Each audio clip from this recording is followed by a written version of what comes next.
ची रिपोर्ट सार्वजनिक करण्याची सर्वात मोठी मागणी करतात ते अनिल देशमुख. ते वारंवार म्हणतात. त्याचा प्रश्न असा आहे की ते वारंवार म्हणतात की आयोगचे रिपोर्ट सार्वजनिक करावं कारण मला त्याच्यामध्ये क्लीन चिट नाही. तुम्ही त्यांना क्लीन चिट दिली आहे का? आता ते म्हणतात क्लीन चिट दिलेली आहे, पण क्लीन चिट असा कुठलाही शब्द प्रयोग माझ्या अहवालात नाही, एवढं मी स्पष्टपणे सांगू शकतो.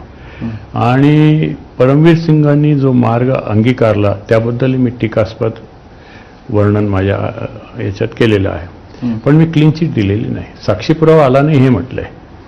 मग पुरावे अभावी तुम्ही म्हणताय की त्यांना पुरावे दिले गेले नाही, अभावी नाही, दिलेच गेले नाही. असूनही दिले गेले नाही असं म्हणा तुम्ही. अच्छा, म्हणजे दिले असते तर एक कुठेतरी काहीतरी घडलं असतं.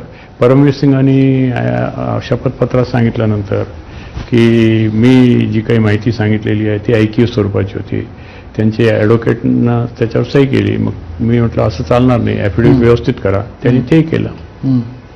असं घडलेलं आहे. म्हणजे तेरी बी चूक मेरी बी चूक असा प्रकार घडलेला आहे दोघांच्या बाबतीत. आता ते एकमेकांच्या विरुद्ध आरोप प्रत्यारोप करत असतील, त्यांना लखलाव, पण त्यावेळेला जाणीव होत होती. त्यांनी जर प्रयत्न जर केला असता तर काही घडलं असतं या प्रकरणात.